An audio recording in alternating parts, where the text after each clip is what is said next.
Pauta de hoje está falando sobre crianças e tecnologia, com a diretora da Escola de Aplicação da Fevale, Lovane Volmer, e também a pedagoga Cristiane Vieira, as nossas duas convidadas. A gente já falou bastante no primeiro bloco e a gente terminou com a Lovane falando sobre essa questão dos reflexos futuros que o uso inadequado, posso dizer assim, né, da tecnologia pode trazer. Não sei se a Cristiane também pode complementar isso em relação ao que isso pode trazer, efeitos psicológicos, efeitos físicos até? Eu acho que o importante é a gente pensar no desejo da criança com relação aos brinquedos e da necessidade dela mesma, né, de ter aquilo. Nós estávamos falando que muitas vezes, até para que essa criança se sinta incluída em algum grupo social, ou o próprio grupo da escola, né, que é muito importante para a criança, para a constituição dessa identidade, dessa personalidade. Então começa a se levar e comprar alguns brinquedos, porque o colega comprou e aí eu fiquei sabendo, brinquei. As lojas, né, colocam esses brinquedos sempre numa exposição mais bacana para que eles possam ser consumidos mais rapidamente, mas acho que a gente tem que pensar assim, o que ele efetivamente deseja e o que é necessário agora, né, para que ele possa interagir. Eu acho que isso é uma coisa importante. Também da gente cuidar, se nós como pais, né, não estamos também colocando alguma vontade nossa, os nossos desejos de compra, né, para influenciar a compra desses brinquedos. Isso, né? Vocês veem no dia a dia do tipo, aquela velha frase, né? Eu vou proporcionar o melhor para o meu filho, que eu não tive, eu vou dar para o meu filho. Mas o que é o melhor, né? Exato, né? Normalmente, quando se ouve essa frase, está se fazendo referência a questões financeiras, né? Eu não tive tais brinquedos, eu não tive determinadas questões que, na verdade, às vezes nem existiam na época, né? Sim. Se nós formos olhar para a tecnologia, especialmente, né? Mas normalmente está ligado a questões financeiras. Então, os pais hoje talvez tenham condições financeiras melhores que os seus pais tinham. E por isso você vê, então, na obrigação, eu diria na obrigação entre aspas, porque, bom, eu tenho condições, então eu devo propiciar ao meu filho o que eu não tive. Mas o que é esse propiciar? São esses brinquedos e é o valor financeiro do brinquedo que vale, ou é o ato em si, né? Não importa qual é o brinquedo, o que importa é, como a professora Cristiane comentou, assim, qual é a real necessidade disso? É uma vontade minha, como pai, como mãe, porque eu não tive, eu quero suprir essa minha carência agora com o meu filho. Então, são questões que cabe a nós adultos, que nós nos questionemos acerca disso, né? O que essa criança precisa, do que ela não precisa. E, bom, se as crianças, os colegas têm, não necessariamente eu tenho que ter também, porque cada um de nós é único, cada um de nós se constitui na sua individualidade também, e eu não preciso ter porque o outro tem. Agora, e talvez até explicar a importância disso, né? Não é porque o meu colega tem que eu preciso ter, e por quê que isso acontece, né? Talvez seja um ensinamento melhor do que simplesmente... Exato, a própria questão, às vezes, bom, estragou um brinquedo, não te preocupa que o pai e a mãe vão comprar outro, né? A criança tem que aprender a lidar com essas perdas também. Bom, estragou o brinquedo, paciência, né? Por quê? Porque a criança vai aprendendo que, bom, tudo é substituível. E na vida as coisas não são substituíveis. Algumas coisas são, outras não são. Então, para o desenvolvimento psíquico da criança, é super importante que a criança aprenda e saiba lidar com os nãos, com as perdas, inclusive, fazendo referência agora ao brinquedo especificamente. São regras de jogo, né? São regras de jogo, né? Aprender a perder, a ganhar, a brincar com o outro, a brincar às vezes sozinho. Mas eu acho que, se a gente for pensar assim, do ponto de vista do desenvolvimento psíquico mesmo, emocional enfim, dessa criança, o mais importante é o olhar atento desses pais para todos esses movimentos, para todas essas fases do desenvolvimento, né? De que forma essa criança está se desenvolvendo, interagindo com os outros, dentro de casa, como é que na escola, que coisas estão acontecendo na escola. Obviamente que os pais, né, a intenção é sempre, como a professora Lovani falou, dar o seu melhor, né? Oferecer as melhores coisas, as melhores oportunidades. Mas, com certeza, essas melhores oportunidades, se elas não forem mediadas por um olhar atento dos pais com relação a como a criança está se desenvolvendo, como é que ela interage com os outros, com ela mesma, com os pais, não vai adiantar de nada.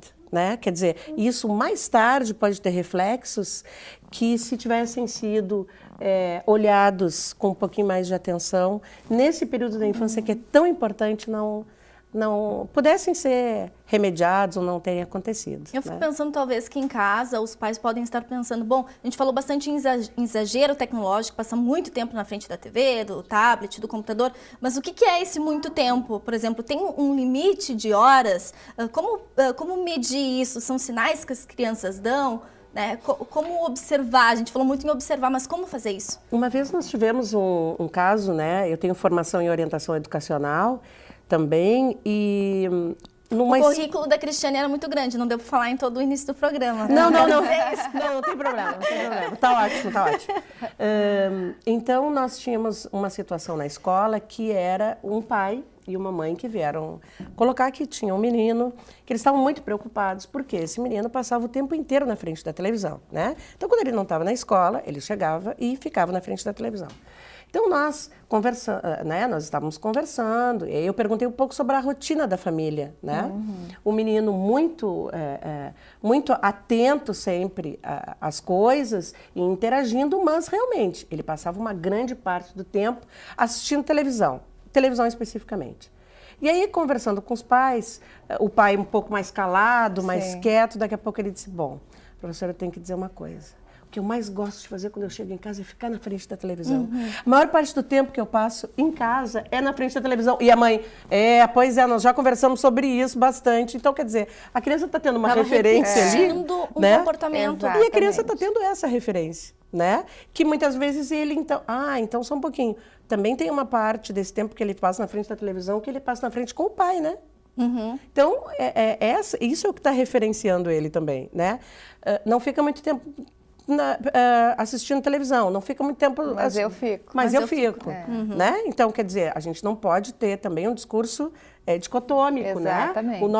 Aquilo que nós estamos dizendo, né? Nós temos que referenciar aquilo, né? Bom, antes eu estava pensando na questão dos brinquedos e tal, e eu lembrei da minha época, onde eu tinha um monte de primo, né? Eu tenho só um irmão, mas antigamente ainda se tinha um monte de irmão, e a questão do brinquedo era passado de uma criança para outra. E hoje em dia a criança quer o seu brinquedo. Também essa questão do dividir o brinquedo e qual a importância da escola nisso, de repente trocar brinquedos na escola, enfim, não sei. Tem essa importância do dividir o seu brinquedo? Tem, porque nós só aprendemos a dividir se nós vivenciarmos isso. Não tem como alguém dizer divida. Né? Então, bom, quando a gente tem irmãos, eu também tenho um irmão, a gente acaba vivendo isso em casa, né? Tudo é dividido. Se um ganha, mas hoje em divide dia com o outro, tem muito filho único, Exato. Né? Então, a escola tem um papel bem importante nesse processo, que é justamente nessa mediação. Então, tem o dia do brinquedo, que as crianças trazem os seus brinquedos, elas brincam com o outro, dividem o seu brinquedo.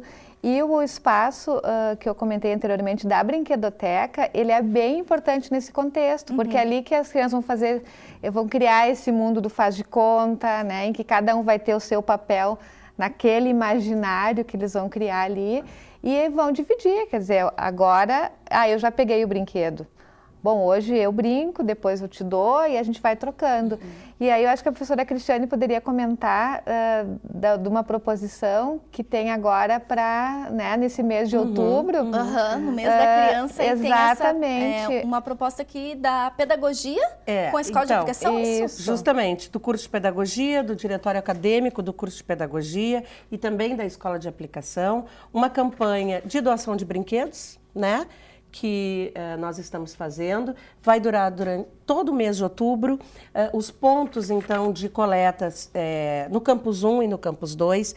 E esses brinquedos vão ser doados às crianças, a projetos sociais que são acompanhados aqui pela Fevale. Isso é muito importante. Né? Importante envolver, eu e a Lovane estávamos conversando antes, importante envolver as crianças nesse processo. Né? Bom, vamos ver que coisas, então, que brinquedos eu posso levar para um outro menino que talvez não tenha essa possibilidade, né? Que coisas eu não estou brincando mais, que coisas não me interessam tanto. Envolver a criança nesse processo, porque isso, além de ser solidário, é educativo. Né? Envolver a criança, envolver a família. Olha que momento bacana, de repente, né? Os pais, a mãe ou o pai, enfim, os responsáveis pela criança, fazerem um momento desse com as crianças. Bom, vamos ver fazer que essa coisas. Fazer essa seleção. Começa em casa, Claro. né? Vou pegar todos os Exatamente. brinquedos e ver o que eu não estou brincando mais e que tá bom, Que pra tá uma bom. outra criança também Exatamente. brincar. Importante. E isso é importante e nós brinquedo velho, né? Exatamente, trabalhamos com essa premissa de que não é dar o que está sobrando, o que eu não quero mais, o que para eu me desfazer, ou seja, eu não tenho mais onde colocar tanto brinquedo, então eu preciso me desfazer. Mas é justamente, bom, aquilo que talvez eu ainda poderia brincar, mas o outro que não tem, ele vai ser mais feliz com esse brinquedo do que eu, que talvez vou brincar uma vez ou outra. Então, de trabalhar com esse olhar com a criança, né? Um brinquedo que para mim é legal, mas que eu posso brincar com outro e para o outro vai ser algo único, talvez. De poder ter esse olhar, não do descartável, né? Do eu me desfazer para eu ganhar outro no lugar daquele, mas efetivamente bem essa ação solidária, como a professora Cristiane comentou, do dar e saber que essa ação vai fazer a outra criança mais feliz, porque ela vai poder brincar com aquilo que eu já brinquei, enfim, nesse contexto. Eu acho que tudo que vem acontecendo no mundo, que a gente vem acompanhando, né, tem nos mostrado que cada vez mais o que a gente precisa é ser mais humano, mais solidário, olhar mais para o outro, né? Tudo está nos indicando isso. E onde é que a gente começa esse processo? É na infância, é em casa, na continuidade dos belíssimos projetos que as escolas podem fazer, como, por exemplo, aqui a Escola de Aplicação faz, né? Mas esse é o caminho, não tem como a gente voltar nesse aspecto, né? E lembrando as questões da tecnologia, né? Relacionando isso com a tecnologia também nos aponta isso, né? Que de nada adianta grandes aparatos tecnológicos se não tiver pessoas responsáveis, conscientes e competentes para mediar esses aparatos tecnológicos, né? Mas eu continuo achando que o melhor presente nesse sentido é esse olhar atento sobre a criança, é nossa responsabilidade como pais, como educadores. A criança é um ser em estado de vulnerabilidade. Ela vai aprender o que ensinarem. Ela vai referenciar o seu comportamento, a sua própria linguagem, por coisas que ela experienciar e o que ela ouvir. Então, a nossa responsabilidade cada vez é maior nesse sentido. E nesse sentido, a tecnologia não é vilã. Não. Ela só é um meio e depende da forma como a gente usar. Exato, porque a tecnologia, dependendo da forma como a gente olha, ela aproxima os mundos, né? Então, as crianças, os jovens, nós, enfim, todos que temos acesso à tecnologia, nós temos acesso a um mundo de informações que, na nossa época de criança, nós não tínhamos, né? Mas tudo vai depender, como nós já comentamos, né? Nos dois blocos aqui, de como vai se mediar esse processo todo. Os pais precisam saber, sim, o que essas crianças estão acessando, quais são os aplicativos a que elas estão acessando, baixando, enfim, os pais devem estar atentos a isso para, sim, evitar as consequências no futuro, porque... Bom, eu tenho que encerrar o programa, mas eu estava pensando, o grande problema é essa distância dessa nossa última geração, como é essa que está vindo, porque nós não sabemos como usar, digamos assim, os pais não sabem utilizar aquilo e por isso eles não conseguem controlar, mediar e proporcionar a melhor forma, né? Mas hoje a gente tem esses aparatos, esses brinquedos, daqui a 10 anos nós vamos ter outros. Outros, e né? temos que aprender de novo. E vamos ter que aprender de Exatamente. novo. Mas O a importante essência é a mesma. Exato, e o nosso olhar, né, a nossa responsabilidade, novamente, como pais e educadores, para fazer a mediação desse processo. E permitir que seja criança. Ah, com certeza. Mais importante. Essencial, né? Exato. Muito obrigada pela participação de vocês aqui Obrigada. no Eu Em agradeço. Pauta. Estamos sempre à disposição também. Bom, muito obrigada. O Em Pauta de hoje fica por aqui. Obrigada a você que seguiu nos acompanhando. Lembre-se, então, nós temos essa campanha que está ativa aqui de doação de brinquedos na Universidade Fevale. Procure aqui a Fevale, procure a Escola de Aplicação para ter mais informações e a gente, ao longo da nossa programação, também vai divulgando. Nos acompanhe nas redes sociais e no YouTube. Você também pode sugerir um tema para o programa pelo e-mail tvfevale@fevale.br. Muito obrigada pela sua companhia. Até a semana que vem. Tchau, tchau.